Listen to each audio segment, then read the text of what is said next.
Asal dari Bandung. Jalan-jalan ke Kota Batam. Apa ini? Jalan-jalan ke Kota Batam. Ke Kota Batam jauh sekali.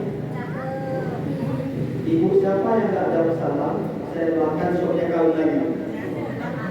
Assalamualaikum warahmatullahi wabarakatuh.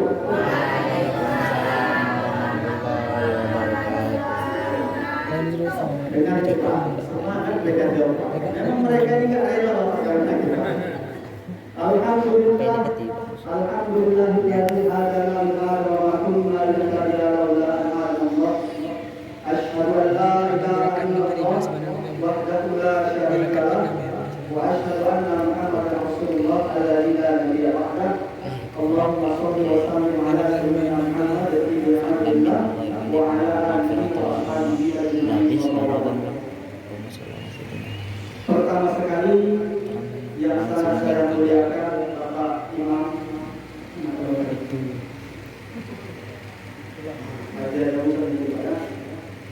melalui beliau akhirnya hari ini saya diizinkan Allah bertemu dengan Bapak dan Ibu menyambung silaturahmi, dan kebetulan beliau adalah perantara.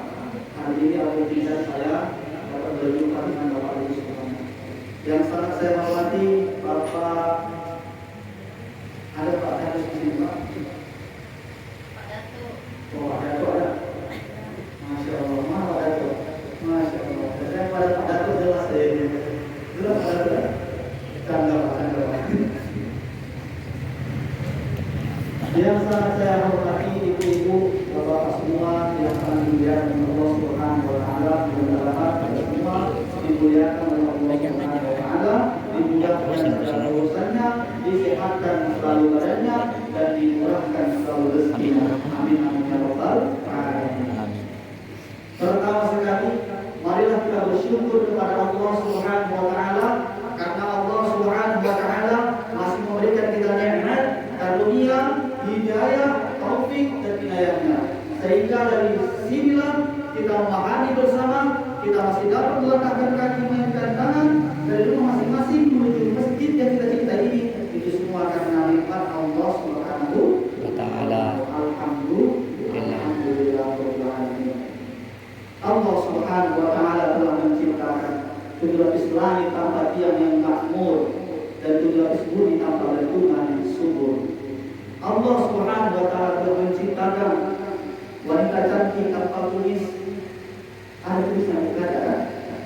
Wanita cantik tanpa kumis, hidungnya yang mancung adalah romantis, alis matanya yang berbaris-baris, rambutnya yang indah ikal bagaikan butiran keris, ditambah senyuman yang begitu manis. Namun sayang begitu sayang, gara-gara wanita banyak orang muda dan bapak-bapak yang menangis. Betul Pak? Kenapa? Diakibatkan uang semakin terkikis, kantong pun semakin menipis, lalu akhirnya habis. Bu, janganlah disiksa kali orang itu Bu. Ini saya tanya dulu ya. Kalau ini lagi nyuci, mohon maaf Ibu, kalau ibu lagi nyuci, ketemu di dalam cucian itu dalam kantongnya uang, ibu ambil apa ibu balikan?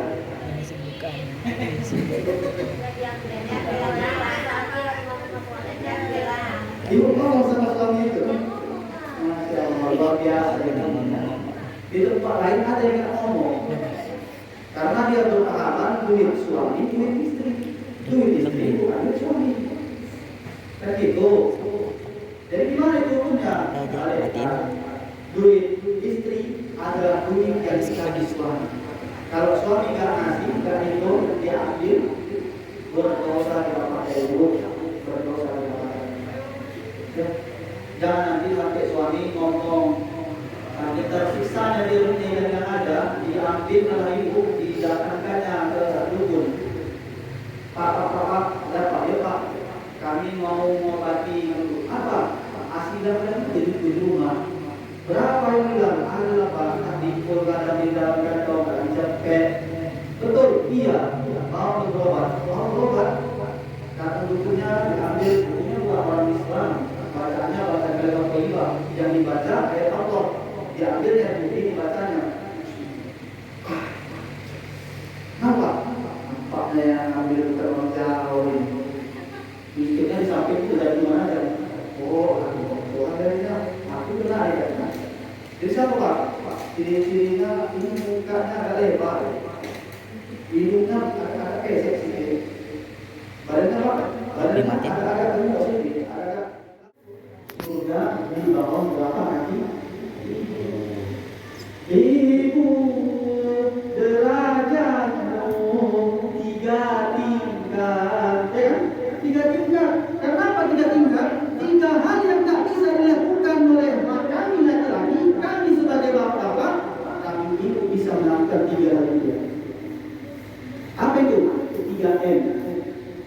Mengandung, melahirkan, dan menyusui. Sekarang musim taruna basicnya laki-laki, mau berubah jadi perempuan, potong kelamin, ya. Emangnya dia kira bisa dihamil? Enggak, karena dia laki-laki. Sekarang laki-laki tetap laki, enggak bisa jadi perempuan. Ya.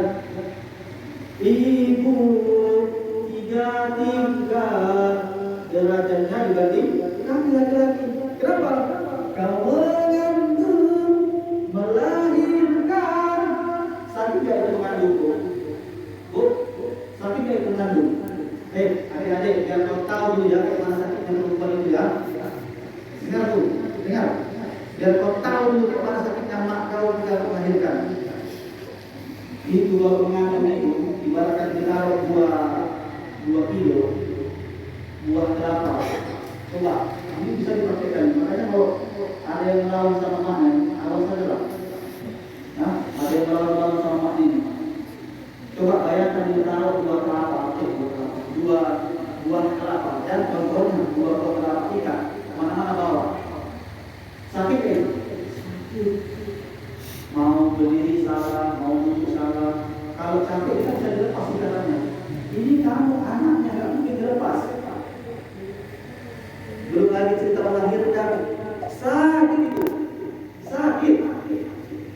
Kalau adik dipegang sama dia itu, remuk pegang. Kenapa? Cerita melahirkan, pertarungan hidup dan mati. Betul Bu? Ada nggak pertanyaannya? Ada nggak perempuan yang mati setelah melahirkan? Banyak. Mengandung, melahirkan, menyusui. Makanya orang yang setelah dia melahirkan, dia balik diampunkan dosanya seperti bayi, bersih. Ya, karena kami main tentang melahirkan. Sekarang saya tanya sekali lagi, Bu, sakit nggak yang melahirkan itu? Kok ada yang ngomong? Sakit nggak yang melahirkan itu, Bu? Sakit. Mau lagi? Ibu-ibu, bapak yang dimuliakan Allah Subhanahu wa Ta'ala. Bersolat kepada Rasulullah Sallallahu Alaihi Wasallam dengan ucapan Allahumma sholli ala sayyidina Muhammad wa ala ali sayyidina Muhammad. Nah, kami datang kemarin hari ini, malam ini malam ke-14, dan saya beberapa waktu yang lalu menghubungi Pak Imam, saya minta izin kalau bisa kami masuk di masjid Simpang Kanan ini, dan Bapak Imam menjawab nanti malam ke-14.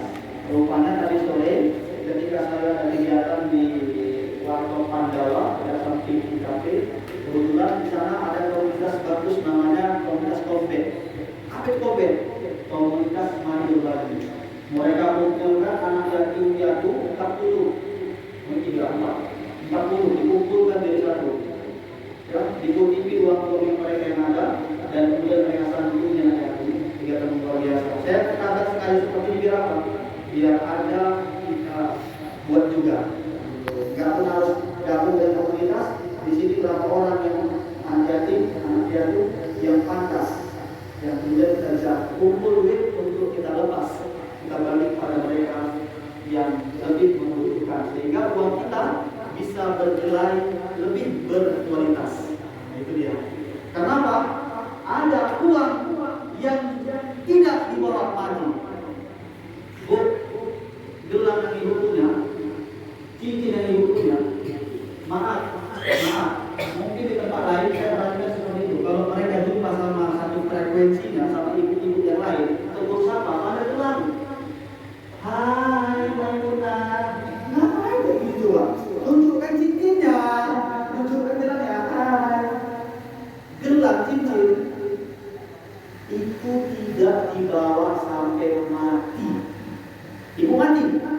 yang pakai gelang dan cincin?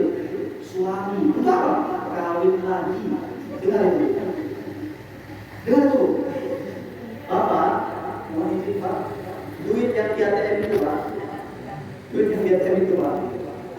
Saya tahu Pak, ada yang di ATM itu. Tapi itu kan nggak tahu itu kan. Duit yang di ATM itu kalau kita mati, nggak akan dibawa sampai mati. Nggak akan. Begitu ketahuan sama anak dari harta berhutang kita mati gak didoakan. Lupa dia untuk mendoakan kita. Kenapa? Rebutan harta warisan. Kullu nafsin dha'iqatul maut. Setiap yang bernyawa pasti merasakan yang namanya mati. Tapi kata Rasulullah, ada juga duit yang dibawa sampai mati. Gimana caranya?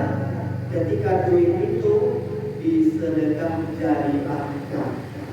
Ketika duit itu disalurkan ke hal-hal yang bermanfaat.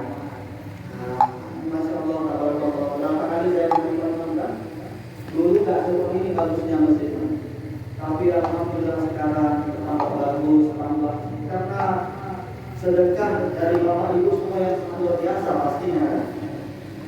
Lapangannya, makannya, ini semua sedekah umat itu.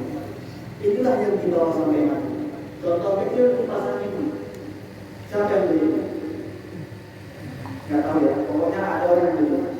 Selama kipasan ini dipakai untuk beribadah, orang sholat, orang yang lalu kipas ini nggak kepanasan dia. Ada orang yang puasa, tengah siang terik matahari panas lapar dia ke masjid, matahari tidur, itu berpahala. Walaupun dia tidur, artinya dia nawaitu ketika saya untuk beriktikaf di karena Allah. Tidur dari sini kena kipas angin, berpahala dia. Tapi pahalanya dia juga nyambung dengan saudara, dengan ibu bapak yang turut serta menyumbangkan uang untuk membeli kipas angin itu. Masya Allah. Itulah uang yang dibawa sampai. Kami pernah sedekah makanan Ustaz. Kami pernah sedekah minuman Ustaz. Mana? Ini gorengan ini. Itu minuman yang lagi dituangkan. Bentar lagi dengan saya dituangkan itu. Ya kan? Minuman ini pun juga sedekah yang bermanfaat.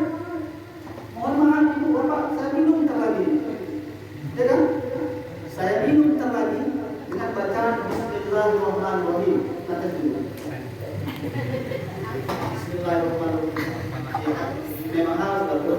Memang enggak saya bilang harus. Mana semuanya? Ya Allah. Nah, minuman ini saya minum aku masuk dalam mulut saya, diserap oleh badan saya, jadi darah daging dia. Saya pakai besok untuk ceramah lagi di masjid lain. Saya pakai untuk sampai Ramadan lagi. Saya pakai untuk ibadah, untuk sholat, untuk ngaji, untuk beramal yang baik. Secara tidak langsung, pahalanya juga ngalir dengan yang ngasih air ini. Siapa yang ngasih air ini? Dia yang berpahala. Abang berpahala. Jangan takut bersedekah. Bersedekah tidak akan membuat kita miskin. Kalau kita kasih seperti ini, hakikatnya orang lihat, orang pandang, kita kasih, kita bantu. Tapi hakikat yang sendiri kita sendiri. Membantu kita bantu orang, sebetulnya kita sedang membantu diri kita sendiri. Nah, itu dia. Jadi habis dari sana, kemudian Pak Imam memperjelas yang kemarin, di mana apakah jadi tanggal 14 Ramadan itu jadi Pak Imam. Kalau saya telat, saya mohon maaf, saya izin anak telat saya bilang. Langsung saya berangkat kemari, kebetulan ada 3 santri. Ini Bu, santri dari Syuhada, pondok pesantren Syuhada. Ini hafal 30 juz Al-Quran. Ini 15 juz. Ini berapa? 5 juz. Dia baru kelas 1. Baru kelas 1. Ini kelas berapa? 3 apa? SMP kelas 9. Kalau ini kelas 2 SMA. 2 SMA. Sudah hafal 30 juz Al-Quran. Insya Allah inilah yang menyelamatkan orang tuanya. Selama dia masih dalam kubur, beribu-ribu tahun, berjuta-juta tahun, jasadnya, badannya tak akan dimakan oleh cacing tanah. Kita balik ke yang saya bilang tadi.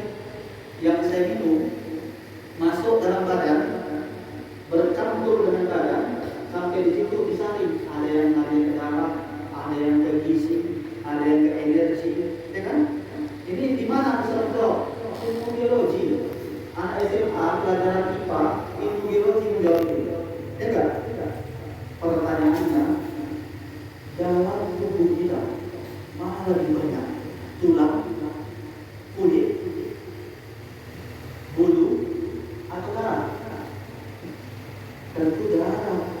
Enggak? Dilakukanlah penelitian di Jepang. Dilihat pakai alat yang paling canggih apa namanya? Mikroskop ya. Mikroskop.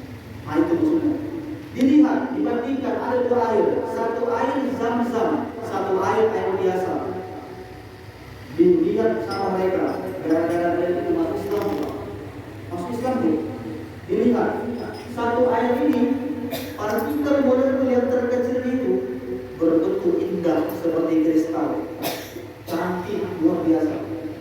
Tapi air yang biasa, bukan air zam-zam, dilihat biasa-biasa saja, molekul partikel terkecil itu. Diambil lagi air biasa, tapi air biasa yang sudah dibacakan dengan air suci Al-Quran. Dilihat lagi pakai alat canggih. Ketika mereka lihat, ternyata air yang biasa yang sudah dibacakan ayat Al-Quran itu berubah secara otomatis seperti pas dengan keadaan air zam-zam tadi. Bentuknya indah seperti kristal. Artinya apa? Air itu sifatnya menyampaikan. Air itu sifatnya membawa pesan. Makanya kalau ada orang kesurupan yang dibaca dalam ayat Al-Quran, gak pernah saya dengar ada orang kesurupan. Sabar. Gak ada ini, gak ada. Ya kan? Yang dibaca apa? Ayat Al-Quran, Al-Fatihah, Bismillah. Karena ayat itu membawa pesan. Ini bayangkan dalam badan kita 90% darah. Apa itu? Air. Kalau kita baca setiap hari Al-Quran, kita dengarkan selalu bacaan Al-Quran, insya Allah meresap ke dalam darah kita. Yang 90% suci bersih. Wajar dong orang yang hafal Al-Quran, yang mengamalkan Al-Quran, enggak pun dia hafal Al-Quran, tapi sering mendengarkan Al-Quran, wajar setelah dalam kubur. Jangankan kain kafannya, jangankan badannya, kain kafannya pun putih bersih, tak tersentuh oleh cacing tanah. Dijaga sama mereka, dijaga sama Allah.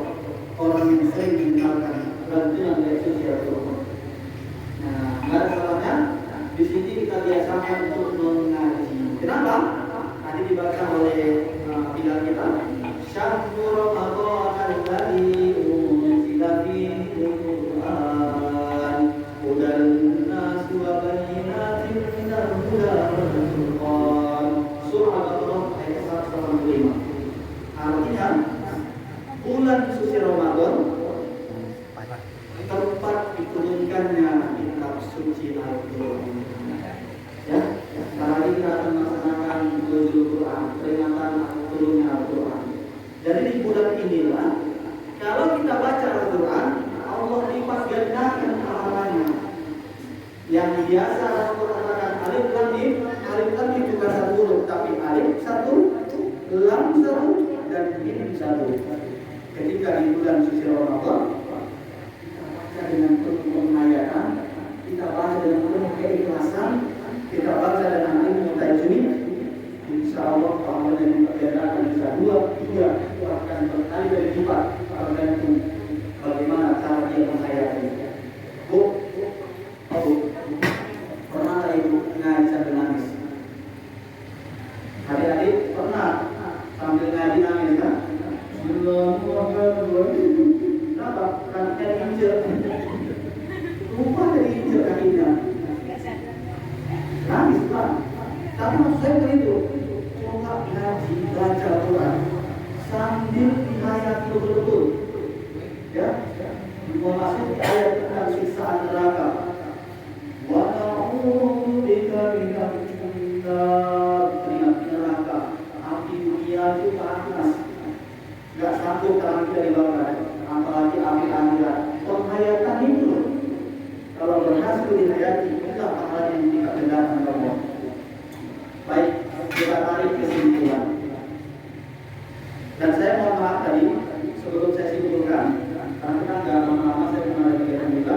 Jadi tadi yang koordinator saya mohon izin Bu, mohon izin Pak, mungkin agak berbeda.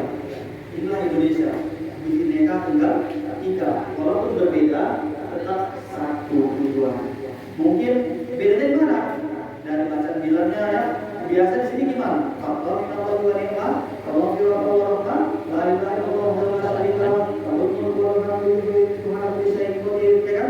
langsung Allahumma sholli ala sayyidina wa nabiyyina wa habibina wa syafi'ina langsung kan. Tapi tadi beliau membaca 3, tidak apa. Di sana di pesantren Syuhada begitu. Di sana 23 rakaat. Sanggup ibu 23? Sanggup? Di sini kita berapa? 11. Pertanyaannya, ibu pilih yang 23 jam 10 selesai atau yang 11 rakaat jam 11 selesai? Yang lebih cepat ini. Kita mesti di Indonesia, kalau di Mekah 11 rakaat enak. Tapi 1 rakaat 1 juz. 1 juz. Kejadian lah di tempat lain. Ada imam itu makan koli, itu jalan ya. Alhamdulillah, Bismillahirrahmanirrahim.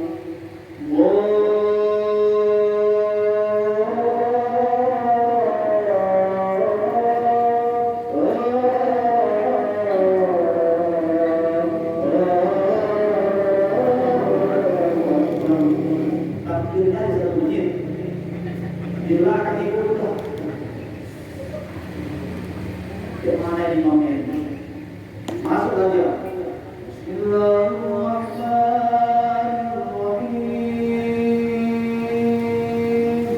Alhamdulillahirabbil alamin.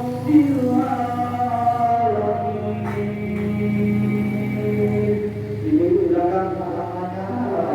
Besok Ramadan sholat di sini tobat ahwat. Tidak lalu besok di musola Aina. Oh sini kok ini. Ghairil maghdubi alaihim waladdallin. Ya amin. Masuk ayat.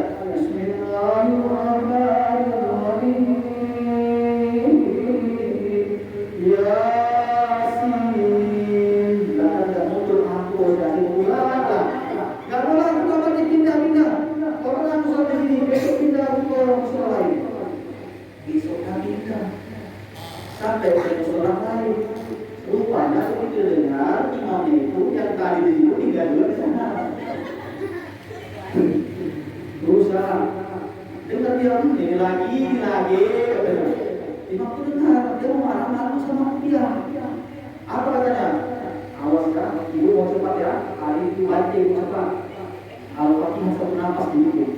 Kalau tadi saya 2 nafas, ini nafas. Wow, mati. Jadi cepat. Biasa kita ngomong. Bismillahirrahmanirrahim.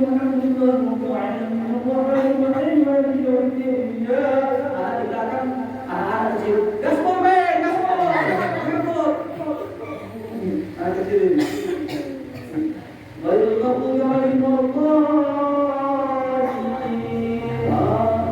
Rupanya satu kencangnya, rupanya bawa ayat. Lupa, kan biasa lupa kan? Al-Fatihah berbisa antisipatan insan. 2 sifat bagi manusia yang pernah lepas, sifat salah dan sifat lupa. Ada juga itu di tempat lain imam yang salah baca. Al-Kafirun tidak selesai karena lupa. Ya ayyuhal kafirun, la a'budu ma ta'budun, wa la antum 'abiduna ma a'budu, wa la ana 'abidun ma 'abadtum, wa la antum 'abidun ma a'budu, wa la ana 'abidun ma 'abadtum, wa la antum 'abidun ma a'budu, wa la ana 'abidun ma 'abadtum. Apa yang disampaikan ya? Imamnya punya makmum, makmumnya bilang, lakukan apa ya? Lakukan buat usaha. Makanya penting untuk mengulang-ulang. Lancar kaji karena diulang, enak makan karena dipunya. Jadi imam tadi sambil dia duduknya itu baca ayat. Bismillahirrahmanirrahim.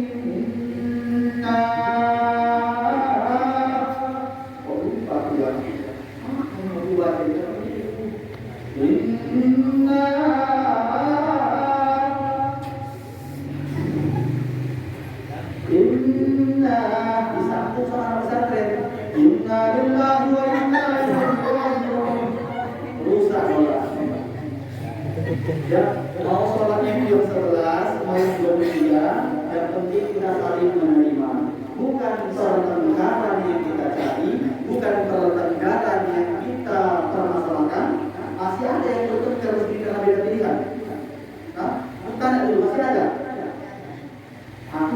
aku ya, aku buang lah. Gara-gara beda pilihan, suami istri gak cakap-cakapan, tidur, istrinya angkat historinya. Itu Pak lain, ini aja lagi gitu. Ya, tidak ada. Ini untuk damai semuanya. Begini kan bangsa, walaupun beda-beda tak satu dulu. Ya, terserah mau siapa yang menang, yang penting di sini jangan sampai kita berperang. Mau yang dulu dia silakan, mau yang sebelah silakan, ya, mau yang berhiasin, ya silakan. Enggak mau berhiasin, dia musuhi. Kalau dia musuh kita dia bela diri kita. Ya, mau yang Isra Mi'raj silakan, mau yang murid Nabi silakan. Enggak mau Isra Mi'raj, enggak mau murid Nabi, jangan disalahin. Ya. Kalau seandainya satu Indonesia ini nggak ada yang melaksanakan acara Maulid Nabi, nggak ada yang melaksanakan acara Isra Mi'raj, pikirkanlah nasibku. Dan pikirkanlah apa jadinya anak kita. Sedangkan dibuat aja acara Isra Mi'raj Maulid Nabi, anak kita lagi lupa dari sejarah Islam. Ini suatu contoh, bisa anaknya dari, ya, yang tahu saya kasih dia. Ini kebetulan selesai ceramah tadi saya pelajari kopi. Bu, ibunya kita bilang saya di mana-mana bu, saya itu tenang dulu. Tapi Allah dan Rasulullah kasih itu, dikasih Allah, alhamdulillah. Tapi saya pulang demi Allah dan Rasulullah. Dapat akhir saya pulang rumah. Kalau isinya urusan saya pulang. Jadi ini saya mau tanya. Adik-adik. Halo adik, kalau saya tanya halo, hai, halo, tidak hai, halo hai, nah itu pertanyaannya adalah siapa nama kakeknya Nabi Muhammad SAW? Abdul Muthalib betul. Nah itu banyak yang mau tanya. Cepat kali jawab Abdul Muthalib. Bukan yang mau tanya. Siapa nama kakeknya Nabi Muhammad SAW dari pihak perempuan? Kalau Abdul Muthalib dari pihak laki-laki. Nabi Muhammad SAW punya ayah Abdullah, ayahnya Abdul Muthalib. Ini kita jelaskan Nabi Muhammad punya ibu Siti Aminah. Siti Aminah punya ayah. Siapa ayah Siti Aminah? Ini yang saya tanya. Yang tahu saya kasih dia. Adik-adik kalau tahu saya kasih 1.000. 5.000 lah. Tahu? Tahu nggak ada ya? Enggak. Nanti saya tahu. Mana tahu? Suatu saat kita berjumpa lagi jadi pertanyaan lagi, Anda berhak mendapat hadiah dari saya, ya kan? Jawabannya adalah Abdul Wahab. Itu nama saya. Memang enggak, saya nama Abdul Wahab. Nanti silahkan sampai rumah buka adik-adik itu juga yang punya canggih, yang punya HP buka di HP itu ketika di YouTube Abdul Wahab YT Cehanel, tulisannya seperti itu. Abdul Wahab YT Cehanel. Nggak muncul Ustaz, nggak Ustaz. Ini paketnya nggak ada. Kalau nggak ada paket ya bisa lah. Minimal isi dulu lagi, ya kan? Kalau pakai 2 kalau nggak terbuka, jangan lupa nanti like, comment, share, dan subscribe. Juga tekan tombol lonceng berlangganan karena harus berlatih. Promosi pula di sini. Tapi ini insya Allah direkam, ya. Ini direkam, nanti kita masukkan dulu ke video. Baik. Ada pertanyaan? Nggak ada. Alhamdulillah. Kita akhiri sampai di sini. Ya, jam sudah menunjukkan semakin larut. Dan saya juga akan terangkan tadi mengantarkan mereka ke syuhada. Kalau saya balik ke Semarang, maka jauh perjalanan mati nggak apa-apa, kita sampai Ramadan. Yang gaji saya yakin adalah Allah Subhanahu Wa Taala. Saya teringat pesan dari guru saya, berdakwah itu, ceramah itu harus seperti air hujan, jangan seperti air keran. Kenapa? Air keran tunggu diputar dulu, baru keluar isinya. Tunggu disuruh ceramah. Saya nggak itu, saya tanya Pak Imam. Saya nanya Pak Imam, apa saya bisa masuk? Jawabannya, saya tanya. Ya, itu ceramah kata guru saya. Tunggu diputar dulu, baru keluar isinya, jangan. Tapi kita kalau memang bisa untuk berdakwah, bisa untuk ceramah, harus seperti air hujan. Nggak kenal tempat, mau itu tempat yang subur, tempat yang ramai, mau di tempat yang tandus yang ada orang. Biasa itu kan kalau mau akhir-akhir ini ada kemajuan di kampung itu kan. Biasanya stoknya full, ada kemajuan, nanti maju stoknya biasa memang. Ya kan? Tapi mudah-mudahan di sini insyaallah ramai terus, ya kan? Nah, itu pesan kita. Dan ini yang coba saya amalkan untuk melatih keikhlasan kami. Baik, ini saya dapat sampaikan. Kalau tidak kurangnya saya mohon dimaafkan, maaf. Saya tarik kesimpulan. Yang pertama, kesimpulannya adalah mesti banyak bersedekah. Apalagi ini bulan yang berkah, bulan yang penuh dengan maghfirah, ampunan Allah. Man shoma Ramadan imanan wa ihtisaban, ghufira lahu ma taqaddama min dhanbi.